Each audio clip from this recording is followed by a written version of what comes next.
Olá, gente, estou de volta. Tava com saudades de vocês e já vou começar pedindo a vocês que estão me seguindo que verifiquem se vocês tocaram o sininho para receberem as notificações de novos vídeos. Toquem o sininho, gente, por favor. E outro pedido, para que vocês compartilhem o link desse vídeo, divulguem, me deem essa força. O tema do vídeo de hoje é fascismo, fundamentalismo e terrorismo na política brasileira. Gente, é triste ver que chegamos em um fundo de poço tão grande no terrorismo praticado pela extrema-direita bolsonarista que destruiu o Congresso, o STF e Palácio do Planalto, obras de arte raras, caríssimas, de importância e valor mundial universal. Funcionário de Banco do Brasil defecando em cima de uma mesa, mulheres supostamente cultas, seres adultos e capazes, conduzindo filhos, crianças menores de idade, por entre toda essa baderna, e tudo na ânsia de guerrear contra o comunismo e pela vida, pela moral, pelos bons costumes, pela preservação da fé cristã. Absurdo, né, gente? Pois é. É um pouco perigoso, precipitado, apressado classificar os bolsonaristas e principalmente os que quebraram o Congresso Nacional neste dia 8 de janeiro de 2023 de terroristas. Se na lei antiterrorismo feita por Dona Dilma em 2013, que não sabendo lidar com as jornadas de junho daquele ano, criou a lei antiterrorismo, for colocado que fazer esse quebra-quebra de objetos em Brasília é terrorismo, então nós de esquerda, nós lutadores populares, seremos criminalizados porque vários dentre nós jogam pedra em vidraça de banco na Avenida Paulista. Vários de nós também têm que se virar quando eles atacam os nossos direitos trabalhistas, nossos direitos salariais, aposentadoria, quando deixam a nossa classe trabalhadora sofrendo alguma grande injustiça. Quebrar coisas, vandalizar, por mais condenável que seja, não é e nunca será terrorismo. Terror é infligir violência ou mortes de forma indiscriminada às pessoas. A tentativa de explodir uma bomba no aeroporto de Brasília era terror. Rio Centro era terror. Os bolsonaristas podem sim se tornar terroristas caso Lula e sua turma não comece a cortar as raízes econômicas de quem está por trás deste movimento. Ao invés de ficar repetindo o discurso da Rede Globo, o melhor era passar a peneira para retirar os bolsonaristas nas Forças Armadas e nas polícias. Nos últimos minutos da noite de ontem, a AGU, Advocacia Geral da União, disse ao STF, Supremo Tribunal Federal, ver nova tentativa de ameaça ao Estado Democrático de Direito para essa quarta-feira, ou seja, hoje, pessoal. Se isso vai acontecer ou não, veremos com o passar do dia. A classe trabalhadora está fervendo, em ebulição, porque está aflita, calijada, cansada, tá puta da vida com tudo isso. Esse é o nosso ponto de ebulição. Vem ferver com a gente.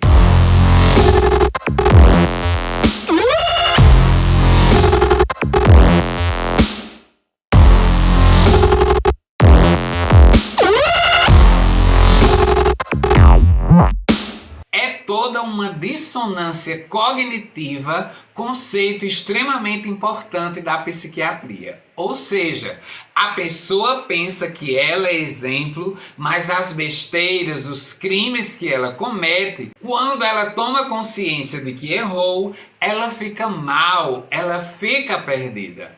É exatamente isso, perdidos. A extrema-direita no Brasil e no mundo é perdida, é sem rumo. A cabeça dessa gente é um caos. É a caixa preta de um avião que caiu. Vou destacar 2 tipos de figuras típicas nos últimos anos, mais precisamente do exato início da pandemia de Covid, até que 70% da população só tinha conseguido tomar a primeira dose. Naquela altura, por entre a classe média brasileira, eu conheci, dirigindo Uber aqui em João Pessoa, alguns advogados e engenheiros, exatamente, de Temer para cá, engenheiro e advogado virou Uber. Vai entender, né, minha gente? Bem, e aí, desses motoristas de Uber, inclusive a maioria veio de cidades do Sudeste e do Sul, não eram nem nordestinos. E aí eu ouvi de um motorista de Uber, engenheiro ou advogado formado, classe média decadente, que a espiritualidade maior se aproveitou do coronavírus para fazer uma limpeza na Terra. Uma limpeza kármica, ou seja, deixar o povo morrer à míngua sem vacina, sendo que não foi a espiritualidade nenhuma, foi o presidente milico, o genocida na presidência. Se tivesse comprado as vacinas do tempo devido, todo mundo estaria vivo, gente. No máximo 5% das pessoas teriam morrido. A alegação dos bolsonaristas e de Bolsonaro é que as vacinas não tinham tido todos os testes. Mas, gente, qualquer vacina é testada ao longo de no mínimo 20 anos. À medida que uma vacina funciona nos primeiros testes, numa situação emergencial, de calamidade mundial, de pandemia mundial, vai se vacinando a população. E a Pfizer, que Bolsonaro recusou dezenas de propostas via e-mail, a Coronavac, a AstraZeneca, vacinaram a população pelo mundo todo, salvando milhões e milhões de vidas dessa forma. Os presidentes dos países capitalistas mais ricos compraram as vacinas. Se Bolsonaro tinha dúvidas sobre a eficácia dessas vacinas, a certeza de que cloroquina e ivermectina não funcionavam ele já tinha, mas foi aí justamente que ele ousou investir, comprou milhões de medicamentos e superfaturados. Não adianta. Centenas de milhares de pessoas morreram à míngua sem vacina. Genocídio contra a humanidade. Crimes contra a humanidade. Mas não, esses motoristas de Uber que eu conversei, os homens e as mulheres classe média de nosso país, muitas vezes espiritualistas, cheios de crenças esotéricas e místicas, cheios de crenças, por exemplo, numa chama violeta, nos anjos cabalísticos, em psicografias ditadas por autarquias espirituais, em tudo quanto é coisa, chegaram à conclusão que a falta das vacinas, que a espiritualidade maior usou Bolsonaro, o mensageiro do cavalo branco, para retardar a vacina, para assim a população morrer e se fazer uma limpeza, se limpar os karmas.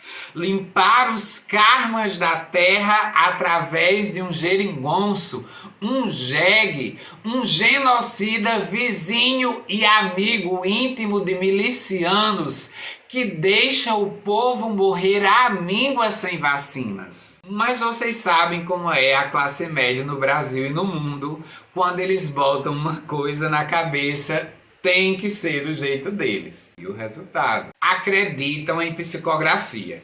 Acreditar nas psicografias de Chico Xavier, tudo bem.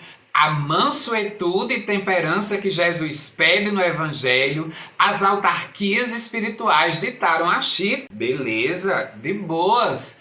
Mas o problema, gente, foi o tanto de espiritualista de extrema direita fazendo politicalha com a faculdade mediúnica. Impressionante que os espíritos de luz só baixavam para mostrar corrupção no PT e na esquerda.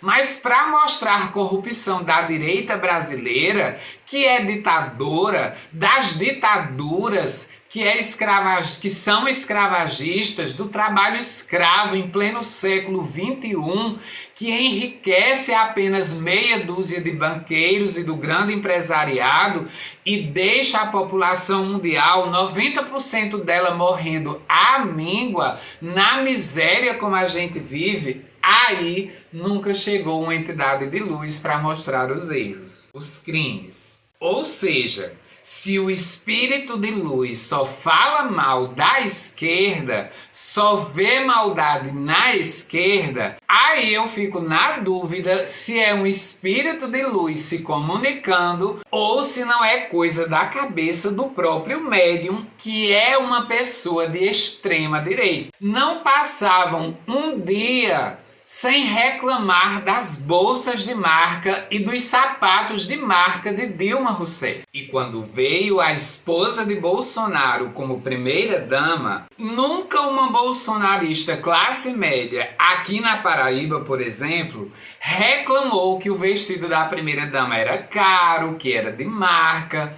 Nunca reclamaram dos gastos da família Bolsonaro com o cartão corporativo, que foram gastos faraônicos. Então é sobre isso, gente. Uma espiritualidade e comunicação espiritual que sabe de tudo, de cada suspiro e respiração da esquerda, mas não sabe de nada da direita, não enxerga os tantos crimes em tantas ditaduras e golpes da direita pelo mundo. E então, se de um lado a gente tinha essa classe média nos últimos 7 anos, dia e noite ensandecida de ódio contra a esquerda, contra o PT, contra falhas graves, elas existiram, tô até calado. Mas era um ódio insano, despeita com pequenas coisas, como a marca do leque de Dilma, se a afinada esposa de Lula roncava ou não. Foi um absurdo esse tempo todo,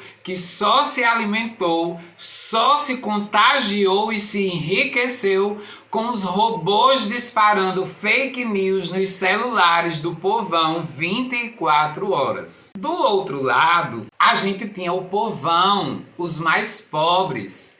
Me doeu na alma ver tanta gente pobre bater nos peitos e gritar, sapatear em línguas de fogo, que se o pobre brasileiro sofrer um pouco mais no Brasil, é que ele irá prosperar, ele irá amadurecer. Era pobre vivendo de uma aposentadoria de 1.000 contos, defendendo a perca de seu benefício. Era pobre batendo panela em Avenida Paulista e pelas avenidas paulistas do país para se aposentarem com 90 anos, com 100 anos e levando apenas metade do salário. Pobre pedindo a destruição de todos os seus direitos trabalhistas e previdenciários. Pobre pedindo o fim de qualquer proteção social mínima. Diziam que se ele se ferrou na vida é porque não se esforçou o suficiente, mereceu sofrer. O Partido Novo, 24 horas por dia, doutrinando com ideologia econômica bestial a cabeça de nosso povo. Era o Partido Novo, cantores sertanejos, pastores, classe média, enfim, todo mundo incentivando o pobre a cortar na própria carne e a se alegrar com isso. Carregar as crises de um país nas costas. Crises criadas pelos ricos, pela classe dominante. O bolsonarismo e a direita brasileira são suicidas. O sujeito bolsonarista nega a si vacina, mata o corpo com um golpe fatal e nega também a si os direitos de trabalhador, o direito de aposentadoria em vida, os direitos humanos mais básicos, fazendo com que o trabalhador, ao professar esse violento neoliberalismo como ideologia de fé, vá se matando aos poucos, dia a dia, ainda que não tão rapidamente quanto ao negar a vacina. Mentalidade suicida, assassina. 4 anos de bolsonarismo e extrema-direita no Brasil destruiu feito bomba atômica. Foi terrorismo. Terrorismo, gente. Não é bem o terrorismo como eu acabei de questionar, mas vamos dizer assim, foi um absurdo. Mas enfim, que seja só o fim de um mundo tão capitalista, com um capitalismo tão insano, tão cruel, tão violento, e que um novo mundo venha a nascer através de nós, maioria, nós, classe trabalhadora, que somos a maioria. Um mundo para atender às necessidades da nossa classe. E a nossa classe precisa de remédio, comida, emprego, atendimento médico, de professor, de escola, de saneamento básico, de aposentadoria digna em vida. Nós, classe trabalhadora, não devemos reproduzir entre nós a mentalidade suicida e genocida da extrema-direita. Pelo contrário, continuemos na dianteira da defesa da vida, da dignidade humana, dos direitos. Recado tá dado, gente. Brigadão pela companhia de vocês, estava com saudade. E não se esqueçam de se inscrever no canal, tocar o sininho para receber notificações de novos vídeos, deixar seus comentários e sugestões aqui nos vídeos. Um grande abraço apertado a todos vocês e até a próxima. Tchau!